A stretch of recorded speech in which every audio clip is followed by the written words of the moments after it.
Hello everyone. Today we are going to start working on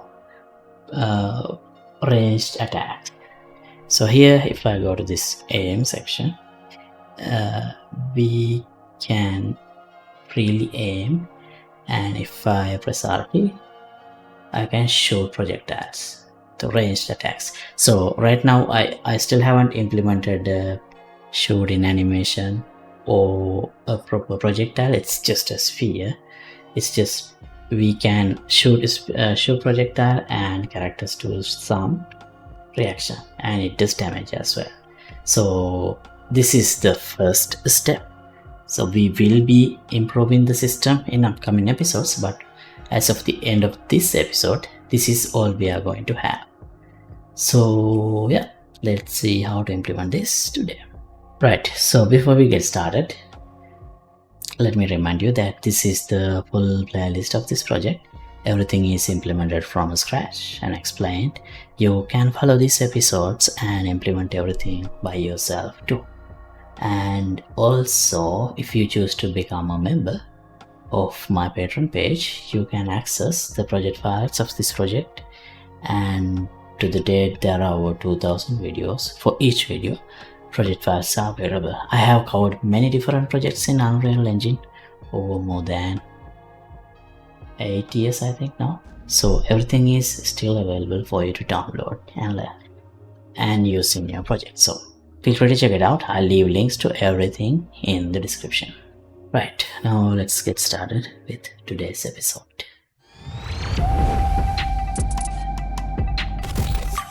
Right, now to implement ranged attack, the first thing we need is a projectile. So let's go to our blueprints folder and let's create a new folder. Let's call it actors, and here let's create a new actor blueprint. Let's call it BP projectile.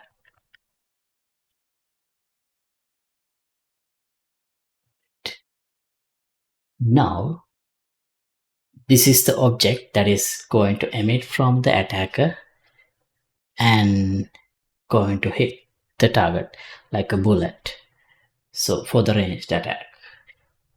So we will later on improve this, but for now I just need something to see. So maybe a small sphere would do.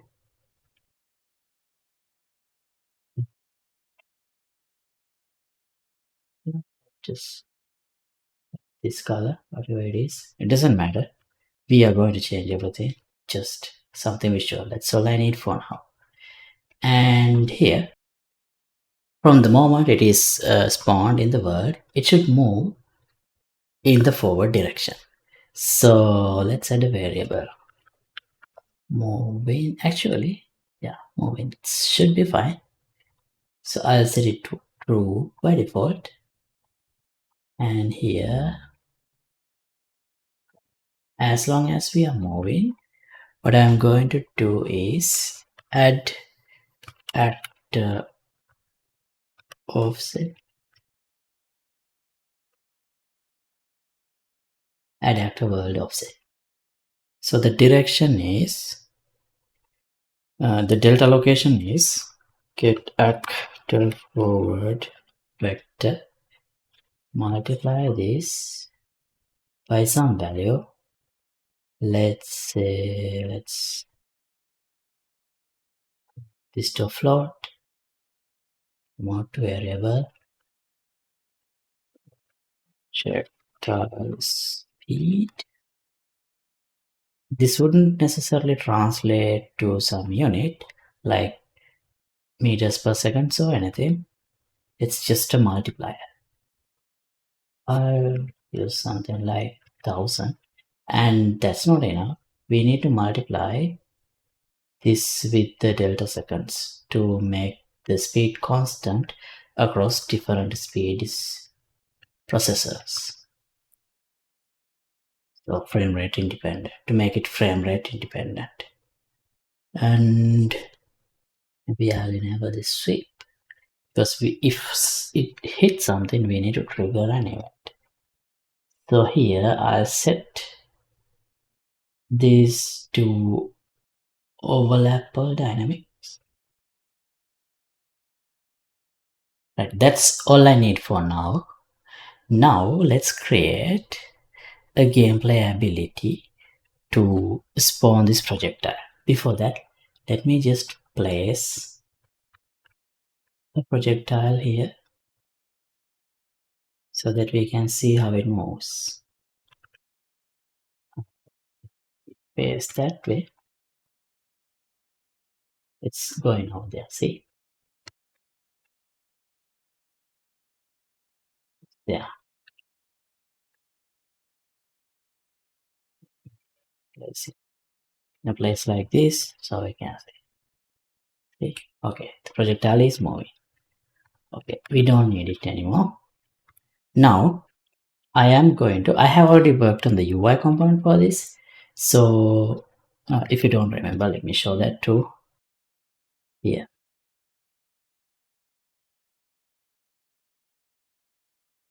Here we have this aim, and now we have this aiming ability.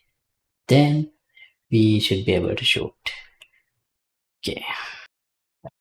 Now to activate in that point, I need to activate an ability. So let's create a new ability, gameplay ability, blueprint. I'll choose 𝐒𝐴CLM based ability.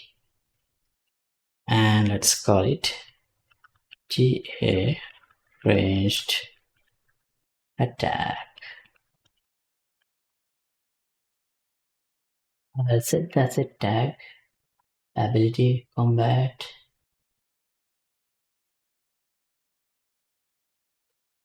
ranged attack, that, and set it. And I'll set this as a default ability. Here under data we have DA default abilities.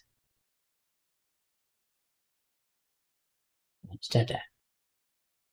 Okay, now how do I need to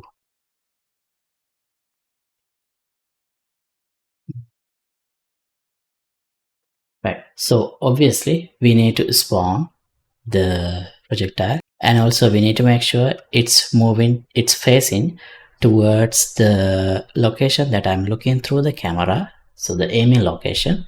So we can calculate the aiming location like this. First we can get Clair Camera Manager and get vector location, and then also we can get active forward vector. And if I multiply this with a very large value, like let's say 50,000, so this is like the race distance, and add to this location. Now this should be a far 50,000 units far away point in the same direction as the camera is pointing to. So we do need a point in world space. And if I do a line trace here like this, line trace by channel, and starting point would be this and end point would be this. So here, if there is any object along this path, let's say like a character, then that hit point would be the location where the projectile is flying into. So yeah, let's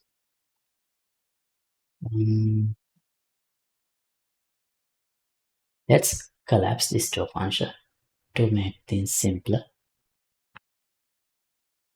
Get target location.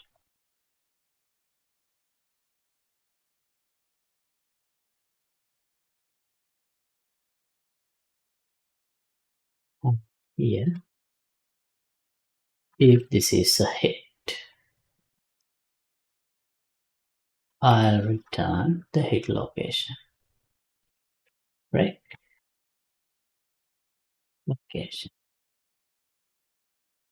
Okay.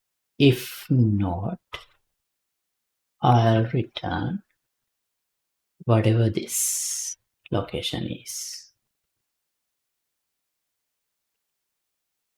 This far point. Right. Now here we have the target location. So then we can get our actor from actor info. Now we need to figure out this spawn location and this spawn rotation. So maybe we should spawn the projectile in front of the character. Let's say like 50 units away from the character. So get actor transform.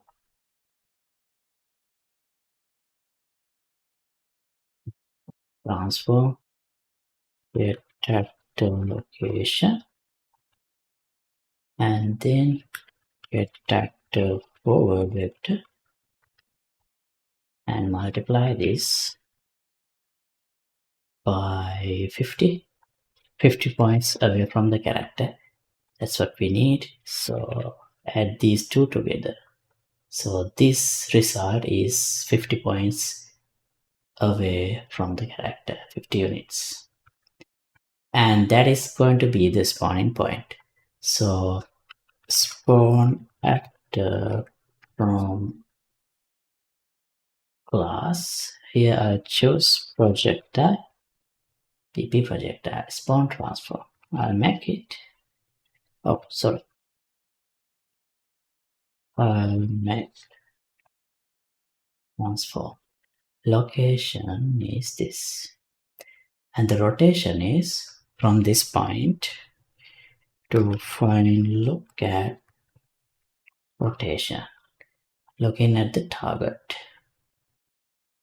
Scale is fine. And this should be spawned regardless of collision.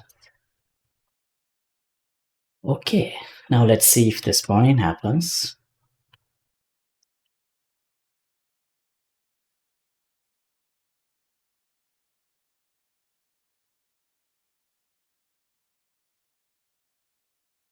Oh, we didn't spawn. We didn't call this ability anywhere yet. So we need to do that. And that should be here. Ranged attack. So for now, I'm not worried about the ability or action points that we need to consume in order to do a projectile shoot. That's how it works in Expedition 33. I'm going to implement the same way, but for now, let's just implement shooting without worrying about any other details, so we can shoot infinitely. Started. We don't need this AS active set test anymore. Not use actually. So started. So I'll hit on in layer pawn. Get ability system component. Activate ability by tag. And here, for tag container, I need to activate the range attack.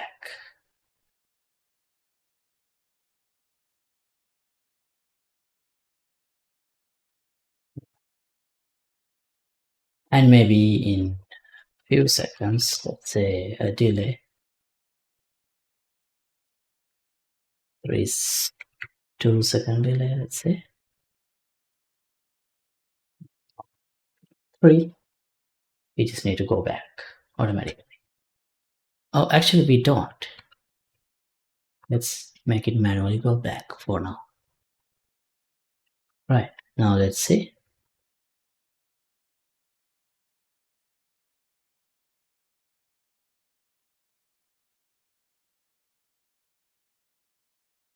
Oh, it's going in the opposite direction. What went wrong? Location.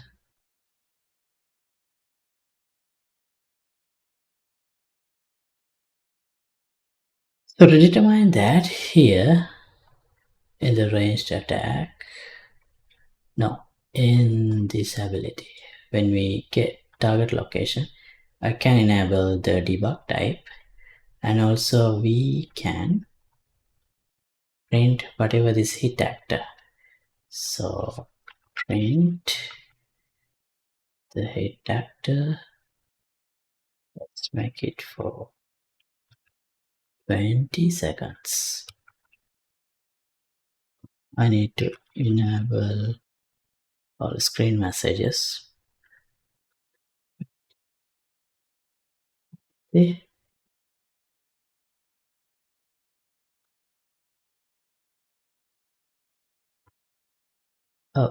Oh, it's hitting BP match. Alright, I know. That means this collider.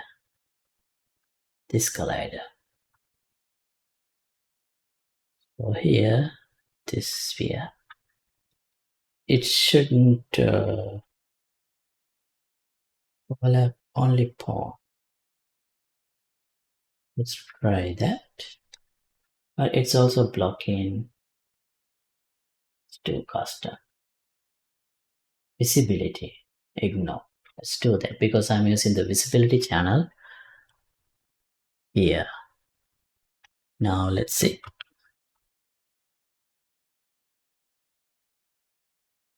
Oh, now it's not detecting the player pawn too. Pawn.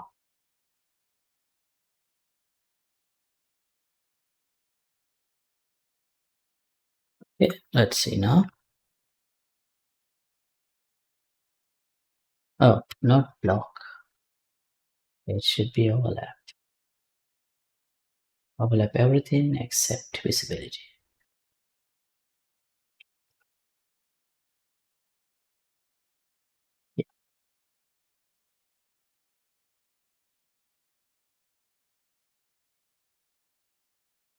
Yeah, now it works in the way we expect. Okay, but that did not hit the character for some reason. Right, that's because pawn is ignoring the visibility as well. Alright, so let's use camera channel here. Now let's see.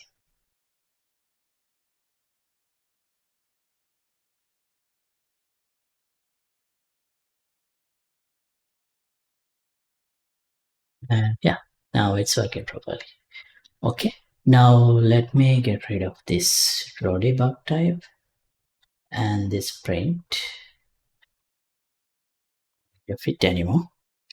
And then here in the ranged attack, after spawning, I'll just a variable, let's call it projectile, and here we can get sphere component, and I did set it to overlap all actors. So on at begin overlap, find event to on component begin overlap. Here it's add event on projectile overlap. Here on the other character, get ability system component, and let's check if it is valid. If yes, I'll activate the ability by tag. So I just need to do a reaction. For now we will implement a separate system to react for projectiles later, but for now I just need to see some reaction. So let's reuse the existing reaction.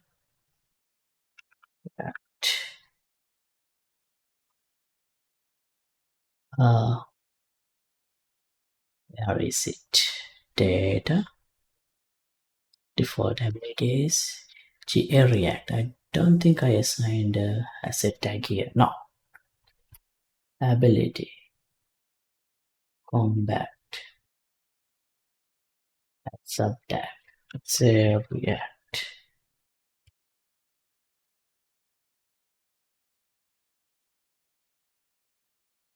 Okay. Now I'll accept.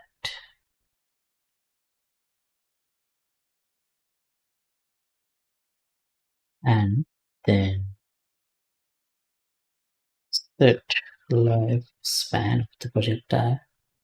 I just need to destroy it to work on. So it will be destroyed.